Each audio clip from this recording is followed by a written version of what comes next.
Good afternoon, ladies and gentlemen. Juan Cotto, touching bases with you with Mick Hoffman, the Executive Director of the Washington Interscholastic Activities Association, on your community radio station, Rainier Avenue Radio .world. We are at the global headquarters of Rainier Avenue Radio .world, the Columbia City Theater on 4916 Rainier Avenue South, off of the corner of Rainier Avenue and Hudson. So always nice to be back in the neighborhood. And Mick, great to see you again. Justin Kesterson, we had a great time last week talking about ethics and the importance of sportsmanship. And wow, he did a great job. And looking forward to seeing if you can step up to the lofty heights of your staff. No, I just try to support them. I can't keep up with them. So good to see you. State championship week, at least in the sport of football. I know there's other activities going on, but the major one this week will be the state 3A and 4A football championships. And as we reported to you sometime in last year's programming, Mick, we're back at Husky Stadium, and that should be exciting for a lot of people. Yeah, we're a lot of people are clamoring for it, wanted it. We're able. Andy Barnes went to work and was able to make this thing happen. So. We're really excited to be there. We got some surprises for people who are there. Might want to be there for the pregame for the 3 p.m. game on Friday. Might have a special pregame event. But yeah, we're excited. We're hoping people show up, support kids. I mean, that's going to be an experience for all those kids. They'll never forget getting to play in that setting. Certainly the excitement of the Apple Cup, and it may have been the Huskies and Cougars saving their best for last. And I think a lot of the rivalry games on Saturday were incredible, but the Apple Cup was a spectacular event, and the kids can say they're going to play in the same field as Cam Ward and Michael Penix and Roma Dunze. What a spectacular event that was last weekend. Yeah, great. Good football game. If you like close ones, it wasn't the most exciting at times, but it definitely was a good football game. And, tough one for anybody to lose. We are seeing the impacts of the things we're going to talk about today in terms of scholarships and the different opportunities that are out there for our kids. And obviously, Mick and I did a show last year where we really examined the conversation around the 3A, I'm sorry, around the high school, colleges, and professionals. And it just seems like more and more Division I athletics is becoming what it's always been. I mean, it's been a quasi-professional sport, and the scholarship it was in lieu of the payment. However, it seems that more and more colleges are looking to pay athletes if you're at the Division I level. And it seems down to some of the higher levels of the what they call the football college subdivision, the Division 1A and Division 2s, but predominantly we're talking Division I.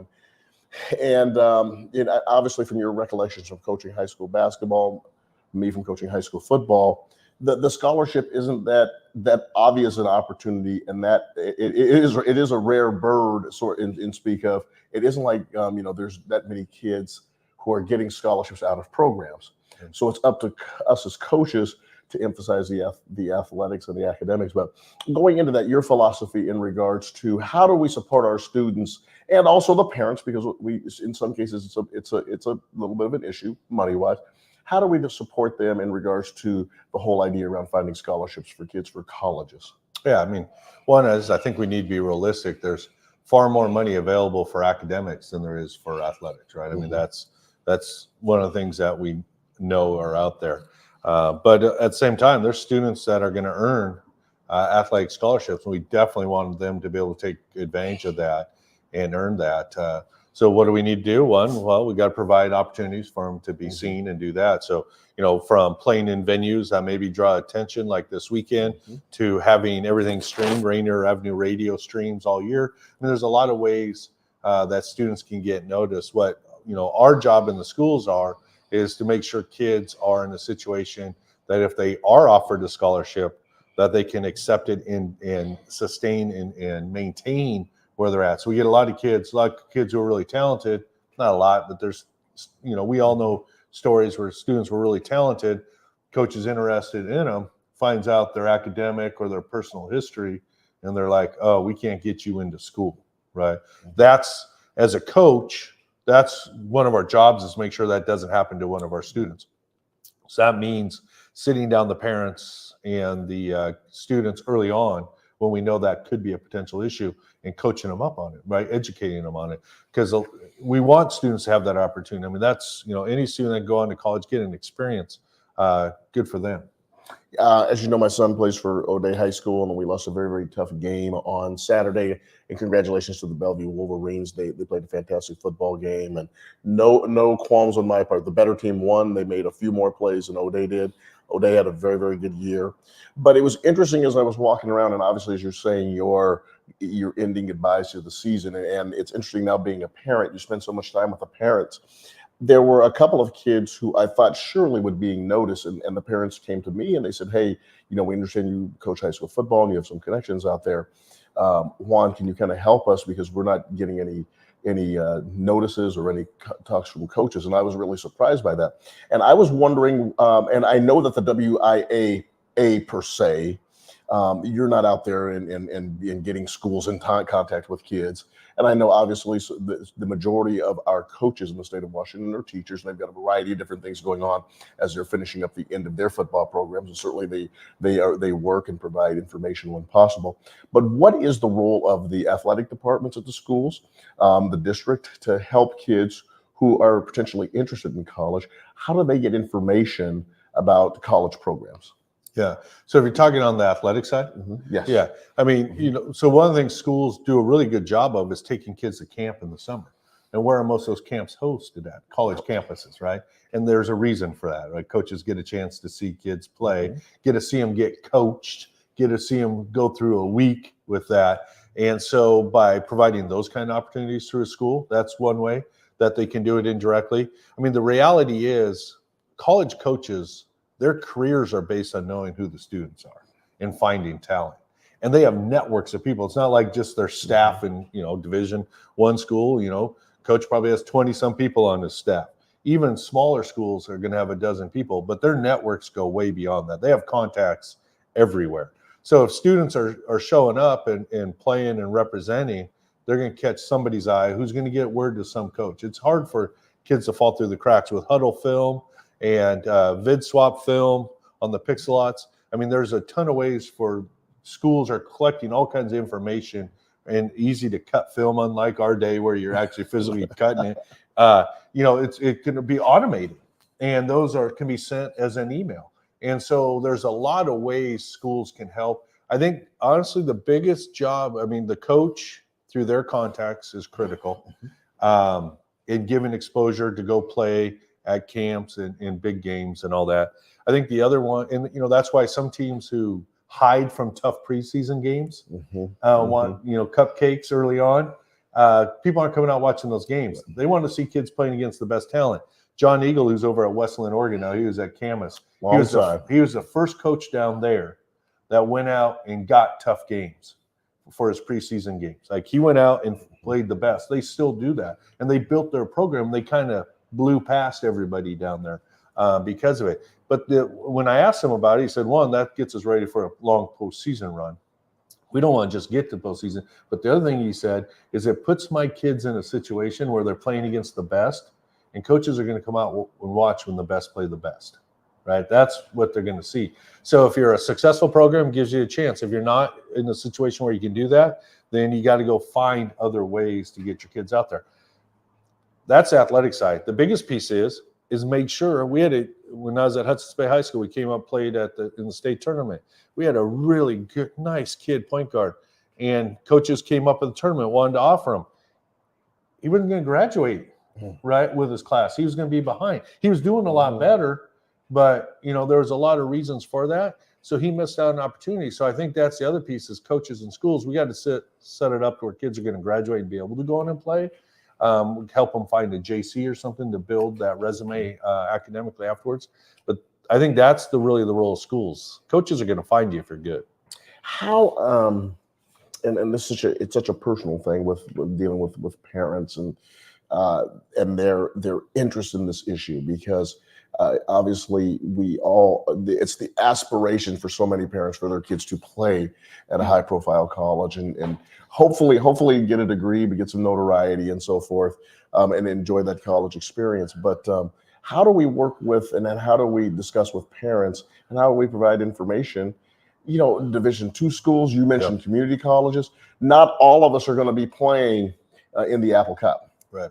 But a lot of us can be playing at the Western Oregon versus Linfield game, for example. Yeah, I mean that's the reality. That's a great point, Juan, because that's where schools can help make them aware. There's not a lot of football schools in the Northwest, right? I mean, there's no community college JC football, so you have the Division III level and you have Division I. I mean, pull the rosters from the Apple Cup. How many Washington kids played in that? Find that fascinating. Not very many. Yeah, I mean, we count them right here, right? Most likely. I mean, there'll be some walk-ons.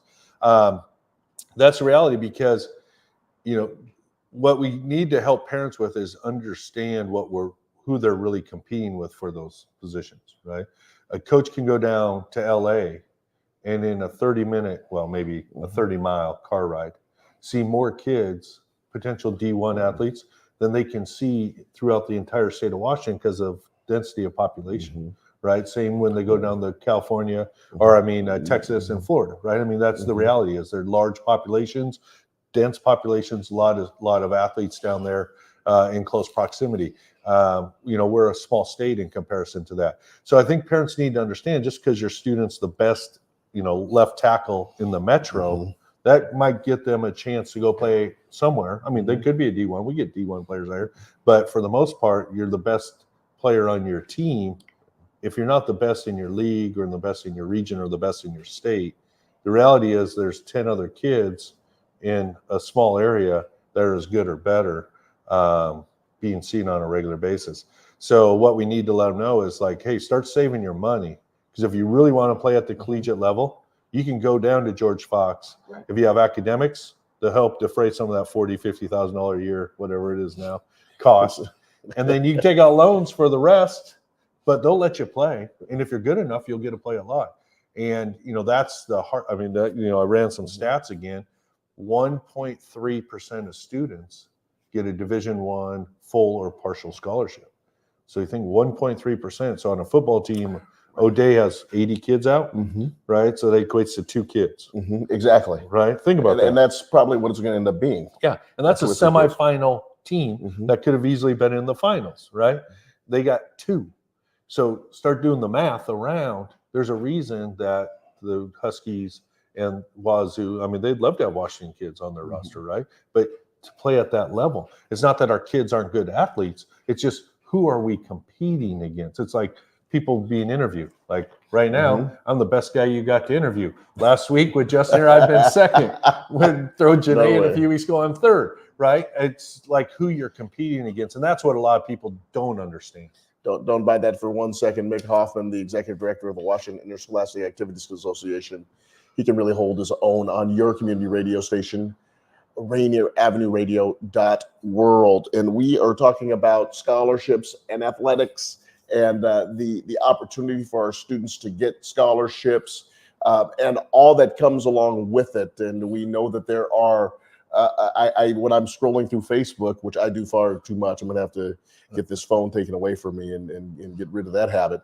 But as I scroll through Facebook, I am getting so many, and they must know because I put pictures up or something with the algorithm, that I have a 16-year-old son. I'm getting a proliferation of scouting services and different groups that are looking to talk to me about my son for schools and this scouting service. And if I pay $7,500, they can get a scholarship. And I'm like, that kind of, if I were to pay you $7,500, that really takes away the $7,500 we're going to get. So, but it's interesting. How do parents sift through all of that? I mean, you and I have been coaches, so we get it. And we realize what we're looking at. But how do the coaches and help our kids and our families in particular sift through all this stuff? Yeah, as a parent, you want the best for your student. You got dreams and wishes and all that, and you have people who prey on that essentially, right? I mean, for $7,500, they're going to guarantee you $7,500 in scholarships, right? So why can't they guarantee it if they can sell it? And so I think parents we have to help parents understand. Again, I go back to who you're competing against, what's out there, what's the reality of it, the hard numbers. That's not what they're getting from that recruiting service, right? And so getting in detail what it is, a lot of parents are spending all their disposable income on their club sports, not just to pay for the student to be on there, but for all the travel involved for the student. And then their vacations are basically going and watching the tournament in Arizona or California or something like that, which is a great way to spend your time with your family, as long as you're not expecting it to come back in a scholarship, right? If it happens, great, right? Ashley Corral, I don't know if you heard of her. She played at Prairie, went to USC. Yep. I mean, that girl in 7th grade, she's playing shortstop with my daughter in this travel softball team. Like, you're like, she's different. Like, she's special. There's something there. And she goes to Prairie, wins some state championships in hoops, goes to USC. She wasn't even good enough, couldn't quite make the WNBA. Now she's running a training program down there, and I love it. My grandson's in it, a little 8-year-old in there, and working on skills. And she doesn't talk scholarships with any of them because she knows how hard it is. And even once you get there, what you got to do to maintain it. That's what parents, again, I go back, we have to find a way. Schools, I think we can do a better job, and maybe this is the role WIAA needs to take on, is preparing some of this information, is educating parents without breaking dreams, because there's a lot of kids who make it, right? Going to a community college and then making a jump to a 4-year school, there's nothing wrong with that. And so letting parents know that you don't have to have UW come offer you to be successful or to be able to play at the next level. Is there a balance though? Is there a balance between the reality and the perception? The reality, there are a few kids that end up making it, and few, and it's all a relative number. But we know kids who had the opportunity to go on. Of course, I only know of one kid in the area that's ever been the number 1 draft pick in the NBA. Yeah. But but we saw a proliferation of talent here. We saw a large group of kids here in the last 20 years. And does that somehow maybe mix up the perception of what life actually is? Absolutely. When you see people, especially when they come from your neighborhood or your community, people you can reach out, touch, see, talk to, that make it. But again, you need to take a step back and look at, there's something special. There's something different about them, right? Either the work they've put in, the God-given skills they've been given,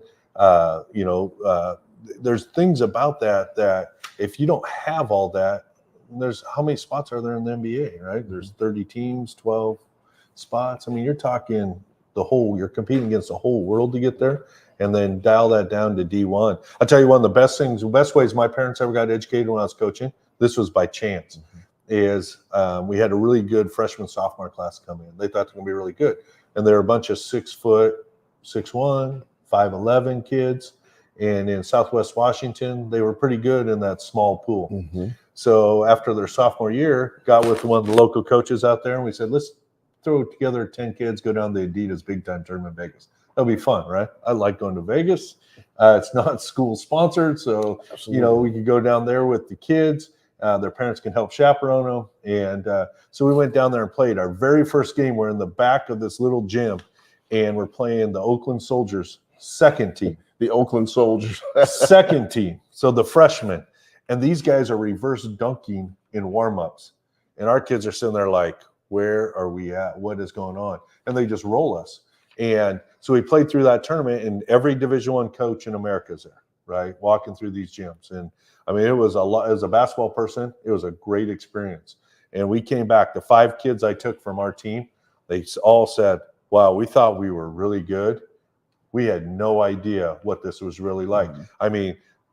They were, to those kids, what our C squad was in our Fort Vancouver gym, right? They realized that there's 2 different levels between them and there. Those kids are being Jim Calhoun and Danielle Marshall, who are standing out on the court talking before the game.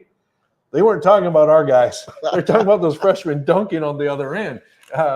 And so they just saw it, right? And so after that, I didn't have to debate with my kids and families how we were going to give them a Division I basketball scholarship. It was like, hey, we can find a place for you to play, right? If you really want to play, there will be places for you.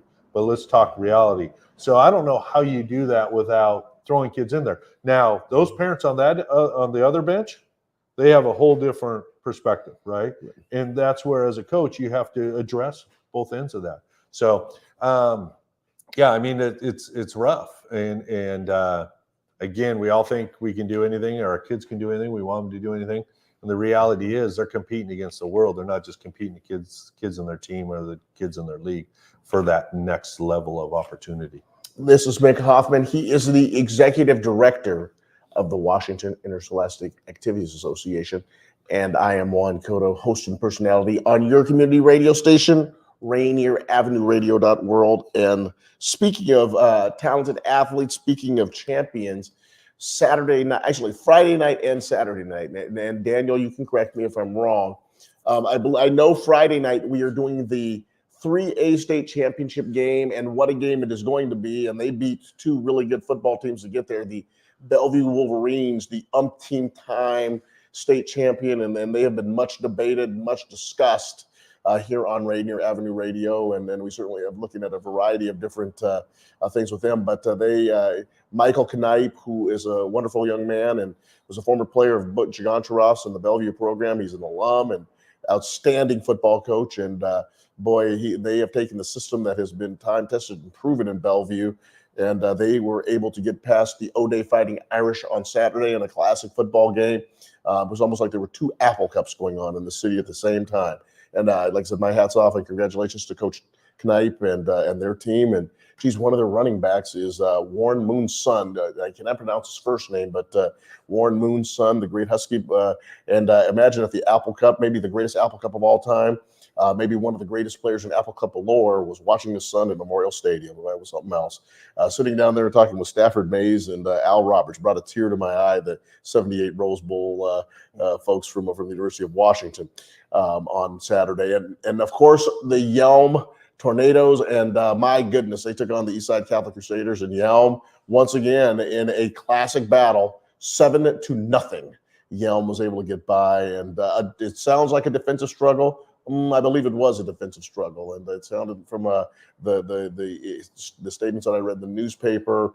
Eastside Catholic and their coach, Coach Dest, just could not get anything going against Yelm. So it's going to be two outstanding football programs, the defending state champion versus a multiple-time state champion, and that's going to be at Husky Stadium, and it's going to be at a venue, as Mick alluded to, where there will be a lot of notoriety around it, but it's a venue where we should have our games. Unfortunately, they're going up against the Huskies and the Oregon Ducks, who are playing, and that's where I will be. I will be in Las Vegas Friday night watching the Huskies and the Ducks, and I'm quite excited about that. And a number of athletes, Mish Powell, and a number of athletes that we've seen right here on Rainier Avenue Radio competing in that game should be a good one.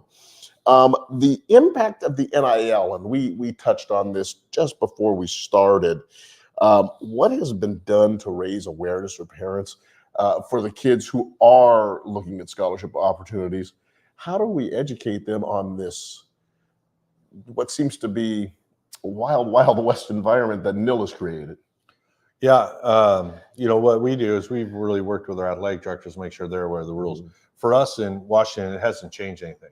So our students were always allowed to get paid to work, essentially, whether that was marketing, that what they can't do is they can't advertise a product connected to their school or their sport or that. So, it could be Juan Cotto says, hey, come down here and buy this pizza. But can't be Juan Cotto, the running back for O'Day. Okay. And so for our rule, we are already in line with it. So we haven't had to do a lot with it. There's not a lot of people making a lot of money off of it. To be honest with you, even at the college level, you hear about a few seven-figure, a few six-figure ones. But what we're hearing now more and more at the college levels, they're not even giving those incoming freshmen big NIL deals. They're saving them to get the transfers through the portal. So it's really become free agency money as opposed to anything else. And we've also heard that there's some legal review at the college level if those boosters that are doing that, are they really a nonprofit or have they become more of a business? That if that's the case, then if those are employees working for them, then there's some tax issues around nonprofit status, that booster club. So there's more to come at that collegiate level for us. If our students can get paid some money to promote a product and not tie it to their school or their, they can't be in uniform or what have you, good for them. I mean, we let kids work and make money other ways. That's their option. Is this starting to get out of hand? We have not seen, knock on wood, at the high school level, at least here. I know in Georgia, the quarterback they had that they were actually looking at transferring out because they don't allow any NIL deals of any kind. So every state has different rules.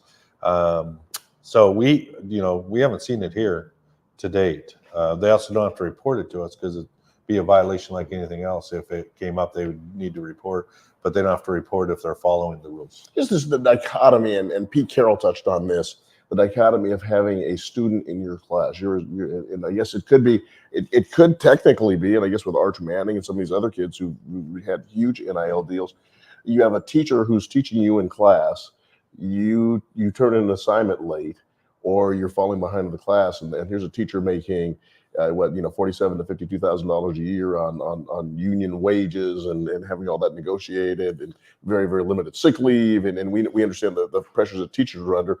And here's a kid that you're teaching that's got seven figures from a yeah. But again, I mean, if a student is a skilled artist or has some other unique skills or ability, they'd be making that same money in that same class, right? And so, and you really started out at the collegiate level. You had coaches making multi-million dollars and students, stealing pizza and getting in trouble.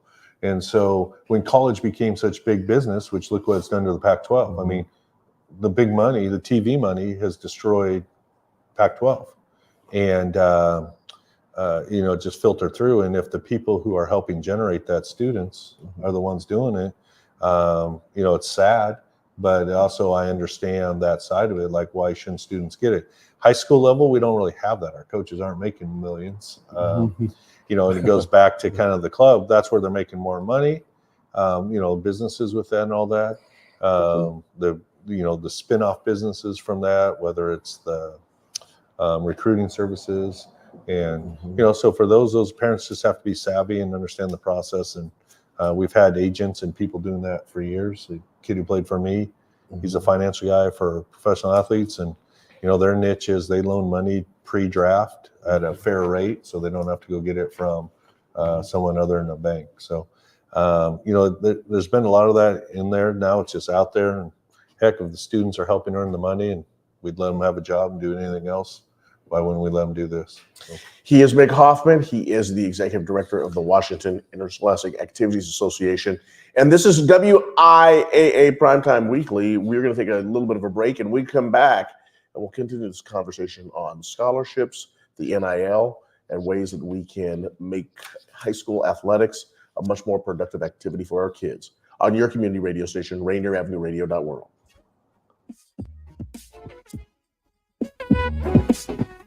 Rainier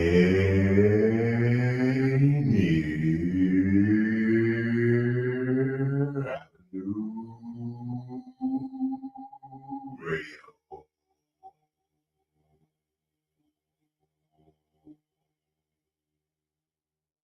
Generational wealth. Generational wealth. Generational wealth. What is generational wealth? We asked our communities, and this is what they had to say. To me, generational wealth means access to joy.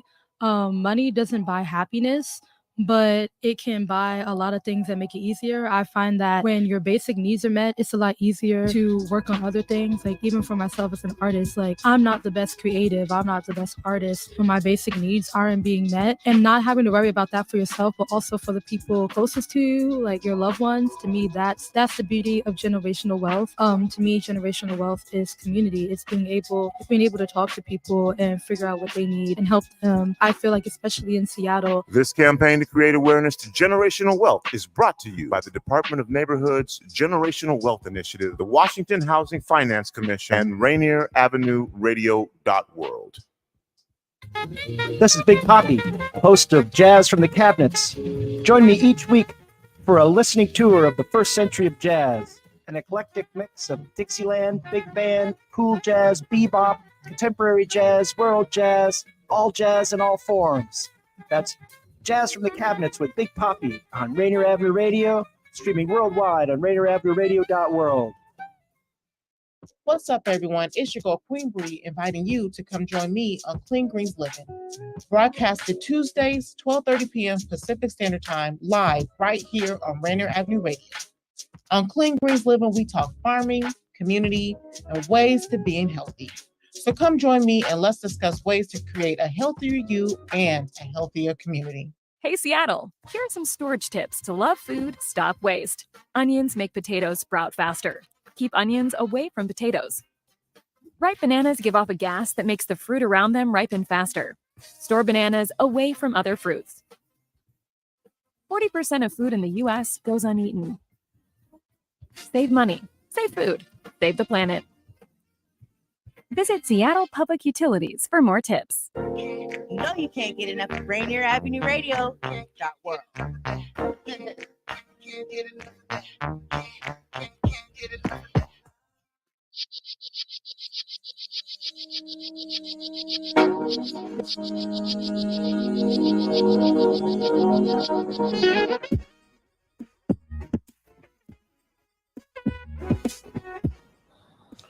Welcome back to WIAA, Washington Interscholastic Activities Association, Primetime Weekly. That's a Tony Benton moniker, Primetime Weekly, on your community radio station, Rainier Avenue Radio .world. Mick Hoffman, the executive director of the Washington Interscholastic Activities Association. Most of the time, he's the one who comes in here, and I mean a majority of most of the time, and we come in and we talk about the sports and the impact of athletics on our kids, while they're getting their education in Washington State high schools, at private, charter, or public schools that participate in athletics. Occasionally, his staff will come in. He's got brilliant staff members: Justin Kesserson, Janae, who came in a couple of weeks ago, Janae Jones, James. There we go. We did my names right. Knock on wood. But she was fantastic, and we're learning more about the structure of the institution and also the commitment of the institution. It's wonderful to chat with Mick about these things. Friday night, the WIAA is hosting a championship game, the 3A championship. The Yelm Tornadoes, they are taking on the Bellevue Wolverines. Should be another classic game. Mick reminded me that Yelm beat Bellevue in the state semifinal last year before beating Eastside Catholic to capture their state championship in 2022. Bellevue, of course, just knocked off the O'Day Fighting Irish on Saturday. Yelm defeated Eastside Catholic in a rematch of that state championship game from last year. So two outstanding football programs, two great coaches, two great kids. Should be a fantastic matchup, and you will be able to hear it here on Friday evening on your community radio station, Rainier Avenue Radio .world. Mick, are there specific programs or initiatives in place to mentor our student athletes to the college application process? And those who've gone through that with our students know how difficult that process is, even just being a coach as opposed to being a parent. But are there processes now in place with the WIAA and the districts to help our students prepare the standardized test and creating compelling applications and essays? Yeah, I mean, again, the seeking of scholarships and that isn't really something in our purview. Our schools, though, do a really good job with that for the most part. I mean, we hear all the time about students taking SAT prep classes and things like that, getting ready for that. The NCAA has a really good website that provides a lot of information that then is available to students. We, often will link to that on our website because a lot of people come to us, being a high school athletic association, for that. But the NCAA has a lot of really good information, and then the schools and school counselors are probably the best at helping students process that. And in the last few years, more funding's been given for school counseling. And so they're not as overwhelmed. They're still understaffed, but not as overwhelmed. So what we're hearing is there's a lot more support within the schools. Awesome. Can you share with us success stories of student athletes from Washington State that have successfully transitioned from high school to college through athletic scholarships, and how this has impacted their lives? And you spoke about that young lady who was playing basketball down there in Southwest Washington, but and you can share more into that story, or are there other students that come to mind? Yeah, I mean, there's a lot of students. You can probably tell a lot from ones you coach, me as well. There's a young man down in Vancouver. His name's Theo, And he was a phenomenal high school athlete and came from a family that hadn't gone to college.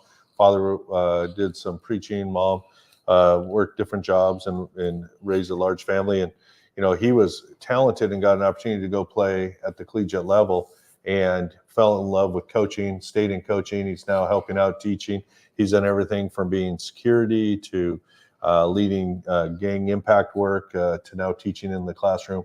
So there's a lot of people who can go to different levels. I mean, we know most of the professional athletes and what they've done, but that's not always our best examples of people who are living, day to day. Those are the special ones. Those are the ones who had something unique. So, kind of going back to our conversation about how you got hit up for the $7,500 to put on there. One thing that we would advise parents to do is ask those recruiting services for how many students they have served and how many of those students actually got scholarships, and see if they're honest, because what we find, again, if the number is 1.3% of kids get some type of money, which isn't a full ride. Average D1 is $18,000. So that's not paying for UW for a year, especially with room and board. $7,000 for Division II, which you're paying, for the most part, big money to go there. Now academic scholarships, but just ask for statistics and fact check them out. That's another tool that we can give parents as a way to, before they give away some of the hard-earned money on a hope and dream, that they're actually investing it on their goal of getting their kid to college. Mick, a long time ago in a galaxy far, far away, there was a student at O'Day High School. This young man loved baseball, played football, and it was all Metro honorable mention in both sports. No scholarships were offered to them, but this young man believed that he could play. He hustled his way on to the baseball team at Edmonds Community College, where the coach retaught him the game, basically. Ended up going to Green River Community College and ended up getting a scholarship in baseball at Western Oregon. Ultimately became student body president. Now he's a radio host on your community radio station, Rainier Avenue Radio.world. What if you were a kid who wants to play sports, think you have the talent, you get absolutely no offers, and you get a diploma, you're a decent student, almost a 3-point student, that's verifiable, almost a 3-point student, and you have the ability to go to different schools. What's available, and how does that, what is support systems are in place for that particular young person? Well, do your homework, figure out a school you want to go to, first of all, and then go talk to the coach and make sure you can get in, right? So if you've taken care of everything else at that point, then applying and getting in, you can take care of that. And again, if you got to pay your way, what I used to tell students, so, telling your story, my family, I grew up in an 800 square foot apartment, shared a room with a brother. We got free rent. I mowed lawns for some extra money. Like, my parents didn't go to college. I had coaches who guided me, and all of a sudden I had a college in Portland talking to me about coming and playing. It was NAIA school. They don't give athletic scholarships, but they can give other grants and that, because we were poor. I got a lot of financial aid. I was a good student. I had good grades at least. And so able to do it, and went over there and found out. But what I found out after I started there, it wasn't the place I wanted to be, right? And so I left and went back later, started a family instead, left again and became a full-time coach. What I tell kids when I told them that story when I was teaching is I had to take out loans to get through school. That was an investment. I knew what I was going to do with it, right? A lot of kids go to college, they get a degree they're not going to use, they don't know what they want to do. I knew when I went back to school after I dropped out that I wanted to be a teacher and a coach. So going and getting a loan was an investment, right? It wasn't a cost, it was an investment. It took me 20 some years to pay that investment off, right? But it was an investment. It allows me to do what I'm doing now. And so, when people say, oh, you got this job, you make this money. Like, yeah, but you realize, like, we worked for it. We got here because we invested in ourselves through loans. So you got to find a place that fits. It was pretty humbling for somebody to want me to be a basketball player. I was average high school basketball player, right? So it's humbling, but if it's not the right fit, you're not going to last there anyway. So you found your fit, you got there, you use that to get into coaching and do the other things you do, the skills you learn, staying involved in sports. So anything you paid along the way invested to get you to where you're at and what you can do for your family. So I think that's the biggest thing. We're working right now with the NWAC. I got approached a few weeks ago about, especially on the women's side, a lot of roster spots are left open at the community college level in the Northwest. Explain to everybody what the NWAC is. So it's the Northwest Community College League. And so there's soccer teams going out there with 12 players. They can have 20 on the roster, and they can give you some money, and it's not that expensive to go there. If you're out of town, you got to find a place to live, so that's your biggest expense. But they aren't even getting enough students to fill all their roster spots. And so what we're doing is we're saying, hey, send us that information. We're sending it to our coach associations, with independent groups, but partners. And they're going to send it out to their memberships, to the coaches, to let kids know that there's opportunities. So there's opportunities out there if you hustle. Now, you're not playing soccer at UW, right? But you might be playing at Port Angeles, which is a pretty nice field. And if you're good enough there, you're going to get seen. And now all of a sudden you might end up at Whitman or Whitworth, or if you have the grades, you might end up at a small school down in California if you have the talent. So there's opportunities that can open up. It's just getting in and finding that right spot. And, I don't want people to go in debt just to go in debt, but it's not a bad thing to take out a student loan if this is really what you want to do. It's an investment in your future. You get that degree or that opportunity, you make that money back 10 times. So. And that, of course, for students who would like to participate in athletics. The other thing that I also notice, we make these decisions on students between the time they're 14 years old, sometimes 12, 11, in their early teen years, and then when they graduate, it's all made up. I left O'Day High School and I was a strapping 155 pounds. I mean, 2 years later, after the end of my sophomore year in college, I weighed almost 170. I was like a completely different athlete in 18 months. Yeah, it's not an unusual story. And that's the other thing people don't realize is my son, when I was over Thanksgiving, we were talking, he's 28, a kid who played 2 years ahead of him in high school. He's going back to the local community college as a sophomore. He played his freshman year out of college. Didn't work out, wasn't for him. He's been in the work world. Now he wants to go back and play. He's going to be a 30-year-old sophomore at a community college. They'll have some eligibility left after he plays there, potentially, depending on what level and where he could go. So, there's a lot of opportunities there. And again, that's why I say is like, find a place that works for you, that you're interested in, talk to people. The schools will coach you up on, what your eligibility and what you can or can't do and what's available after you get done there. So there's a lot, students who go in the military, right? Good for them for serving your country, doing your thing, learn some skills. You can come out and then go play after that. So if you're a late bloomer, we hear about kids growing 4, 5, 6, 7 inches, putting on 10, 20, 30, 40 pounds. And all of a sudden you come out of the military after a 2 or 4 year stint, you're a 22-year-old freshman. That's a lot different than walking in there as a 19-year-old gangly freshman. And you're mature. Absolutely. It makes a big difference. So for all of you guys out there, all you kids that want to play and have that dream, never give up on yourself. You never know what can happen. And, figure out a way to get your grades together. And if you take care of those things, you never know what will turn up for you. The recruitment process, as you and I discussed, can be complex with a capital C. How are student athletes and their parents, because I think it's for the most part, it is a parent and student process. How are they educated on the rules and regulations governing recruitment?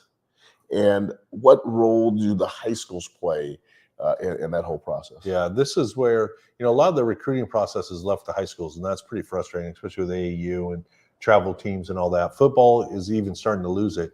What's scary about that is the people advising, it's really, a lot of them have true intent, but there's others, it's a financial deal, right? Where a football coach at a high school, he's not getting a bonus for getting a kid a scholarship, right? He's not building his business anymore. It helps to have alumni that are college students, but he's not trying to place a kid to make money right now, where when it leaves the high school, so the best place you can get honest advice is from your high school coaches, even in the basketball. Yeah, maybe it's going through your AAU team and your AAU coach is connected. It can get you seen, and that's great. But as far as you really want to know the rules and what's going on, that's where your high school coach can really help you, because there's not really a huge incentive for them personally other than the satisfaction of helping a student play on, and same in baseball, softball, and other sports. So I think that's one place. And then getting on that NCAA website. I mean, the NCAA has done a really good job of all the things that, you know, we talk about that can be challenging for them. Getting information on their website for the recruitment process, it's very clear, and it's step by step, and all the materials are there and what you have to do, and qualifications at the different levels and timelines and all that. So the clearinghouse, I mean, it's really well done. You may disagree with what they require, but at least it's accessible and understandable.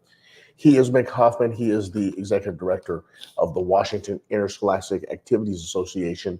I'm Juan Cotto, voice and personality here on your community radio station, Rainier Avenue Radio.world. We are here at the historic Columbia City Theater, 4916 Rainier Avenue, off of the corner of Hudson Street and Rainier Avenue, and you're always welcome to stop by and see all of the things that go on here.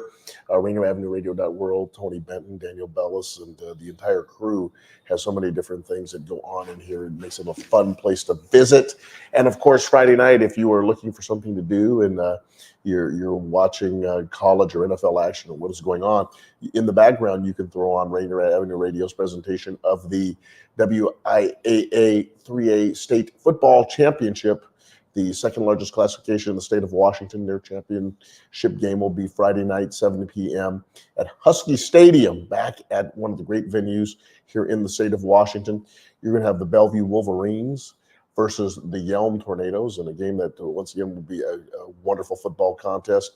The defending state champions, Yelm, and they defeated Eastside Catholic last week out of the Metro League in a hard-fought 7-0 game. That'd be a lot of running, a lot of hitting, and a lot of defense going on in that ball game. And then the Bellevue Wolverines defeated the O'Day Irish in Memorial Stadium 21-17 on just a glorious Saturday afternoon, just bathed in sunshine over at Memorial Stadium. So congratulations for both teams for making it to the state tournament. Looking forward to your efforts Friday night, 7 p.m. And you can hear it here on your community radio station, Rainier Avenue Radio.world. I think we touched on this a little bit when I was sharing that story about that kid. Life after athletics. Life after athletics, and what happens to the persona, what happens to the kid mentally after the game is over, and how do colleges and how do we as high school administrators and coaches and teachers and parents and friends, how do we work with young people to make this transition? Because it's going to happen at some point, whether it's your last years or your junior and senior years in high school. Maybe it's your first, second year of college. Maybe you get a chance to, and lucky enough to play all the way through college. Maybe you play a couple of years in the minor leagues in baseball and make a couple of dollars. Maybe you play a year in the NFL, but at some point it all is going to come to an end. Yeah, I mean, I think a big part of that is it happens well before the end. Yeah. It's, making sure your identity and your self-worth is more than just what you produce in athletics. That, if you're going about it, if that's what's so scary about this, where families are all in on, you got to get a scholarship, you got to do this, you got to play D1. If this doesn't happen, you're going to be a failure. The odds, even for a hyper-talented student, just the pressure on that student. And then when it's over, you're succeeded or you failed, and we know the odds are not good. And so if you've worked your way up through that, taking care of you as a person with the idea that part of who you are is this exceptional talent or mediocre talent in my case. Me both. And that's what really is cool about high school basketball. They built a really nice facility over in Spokane and called the Podium. Mm-hmm. And they're building it, and we're like, well, where are you going to put locker rooms? And they're like, oh, we don't need locker rooms. Like, yeah, we need. They want to host state volleyball there. We're like, well, where would the teams meet? Well, they'll just meet out on the floor with their coaches. And we said, look, this, in high school, it's different than club. in that you have that same group of kids for the most part that work their way through. In some cases, from the time they're this tall to the time they're 18-year-old, finishing up their last volleyball match. And that last moment, especially at a state event or your 11th football game or your 20th basketball game, whether you're going to the postseason or not, the last time that group is together, if it's been done well, is really difficult. It's emotional. It's heart-wrenching at the same time. It's like graduation at the end of the year. You're commencing into something new, but all that you've done. And so if you leave that situation just sad over not being able to work with your partner next to you every single day, as opposed to, well, you didn't win state championship, no college scholarship yet. Those are two different kids walking out of that locker room. So it has to be done way before that. And that's what a good coach will do, right? They're going to build the person and make them a player. But if it's been all about that end result, that's pretty devastating for students. It's interesting, as I look back on so many different aspects of my career, and you touched on it. Maybe I think we're both in the same boat. You're probably a little bit better basketball player than I was a baseball player, but say this, that it's one thing to have that to be in the average talent group, because that's where the most of the range is. Yeah. But as I explained to my son, I explained to kids that I've coached, and I'm sure you did too, you can have average talent, but you can choose to have an outstanding attitude. Yeah. And I think that's the most important thing through this whole process as well. Excuse me. Is to keep a good attitude about it. Yeah. I mean, control what you can control. It's such a cliche, but it's so true. I mean, you can't control whether a college coach is going to want you on their team, right? You might be a really good shortstop, and they got 4 of them already. So guess what? You're not getting them to the team you want to go at. It's just the way it is. You go to O'Day, right? Your son's there now, and have 6 really good running backs, the 7th best running back in the league, and you got 6 guys ahead of you. So there's only so much risk. I mean, that's why I used to tell parents who coach in basketball, hey, if everybody scores 10 points and we got 12 kids on the team, we've scored 120 points. How many high school games you see you get 120? That's only 10 points, right? Like we should score double digits. If everybody did, it's the reality of the situation, but your attitude around it is 100% in your control. And what do you really want to get out of this? Have big dreams. Like that's one thing. Sometimes people, talk about crushing dreams. That's not it at all. It's like you dream big, but you have to have. It's like goal setting. You have the big goal. This is what I really want. This is where I really want to be. And here are the steps to get there, and enjoy the ride on the way there. That's the attitude. Enjoy the ride. And maybe you get to that 5th step and there's 5 more and you just never quite get there. But doggone it, don't ruin these 5 that you had here, because this is you and what you are. So it's so funny you bring that up, because that was a conversation I had with my son a couple of weeks ago. He was sort of frustrated. They said, "Dude, you can't be frustrated. You got Jason Brown and a whole host of dudes. You got some amigos ahead of you, bro." Yeah, and you just played in a state semifinal game, right? Against teams that are playing for the state championship. You're 1 game away from the state championship. So you talk about attitude, right? As opposed, you could have been the best player on a team that went 0-10 and carried the ball every time. Now, you probably don't have a lot of blocking on an 0-10 team, probably a little bit beat up if you made it through all 10 games. Like, what do you really want out of this? And realistically, where are you at? So that's what kids got to decide. If they want to play, they got to go someplace where they can play. If they want to be a part of something, like that in those types of games, then you go there. And you just have to accept your role. That's life. We all do that.